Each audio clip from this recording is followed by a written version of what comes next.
Protest continues over that big immigration raid at 2 legal cannabis farms where at least 200 people were arrested. Fox 11's Christina Gonzalez is live again in Oxnard, where a pro-immigrant rally has been underway. Christina. And we're actually a little bit ahead of the immigrant rally. Behind us, you might be able to see they're making their way to us down this street, but they're barely visible. There's a large group, about 200, 300 people, peaceful so far. They're pretty upset about what happened yesterday. Listen.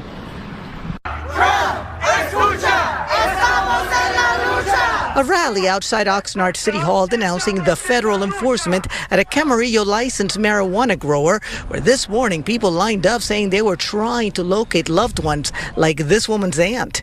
She was working here yesterday and we haven't heard anything about her. Ventura County Fire confirming they transported 8 people, including farm workers like Jaime Alanis, who seemingly fell off a roof as he fled from agents. His family and the United Farms Workers Union confirming that he was pulled off life support and is now dead. The Department of Homeland Security confirming on their side they executed a criminal search warrant at the Glass House Farms, arresting about 200 immigrants suspected of being in the country illegally. They also posted this image of 10 minors, describing them as, quote, illegal aliens, 8 of them unaccompanied. Glass House responding in a statement that it, quote, never knowingly violated applicable hiring practices and does not and has never employed minors. Other people seemingly arrested in the chaotic face-off between federal agents outside the facility and protesters is Guadalupe Torres' husband.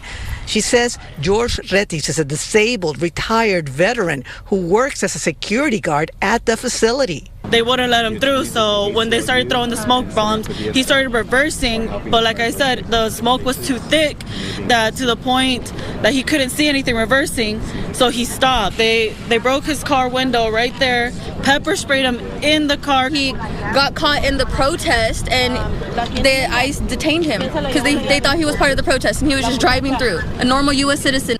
Back at the rally, every tear gas canister fired, that just makes us stronger. There is nothing that they can do. There's no amount of technology. There's no amount of these less than lethal weapons that they can throw at us that will make us weaker. They only make us stronger. Is that right?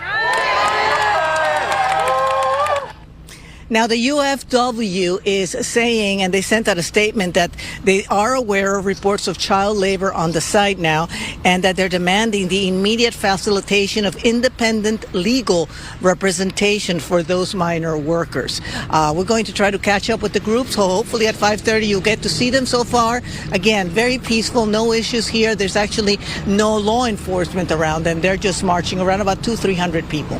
I'm Christina Gonzalez, live in Oxnard. Back to you in the studio. Christina, do we know if the head of Glass House has been arrested, or any of the management that maybe was in charge of employing all these people? Upcording to the people outside the Glass House, the operation was still going in some form today, but that a lot of the upper management was not there. Christina, we hear about the people who are underage. Do we know if they had perhaps falsified documents that showed that they were of age? Any kind of details on that? All that we have is the statement from the Glass House saying that they know nothing of it, and we have the statement, the confirmation from the feds saying that they are investigating it right now. But that's all in the process, so we'll see. They were there, whether they were working or not, we'll have to wait for the confirmation, but it does look like something was going on. Yeah. Christina, thank you.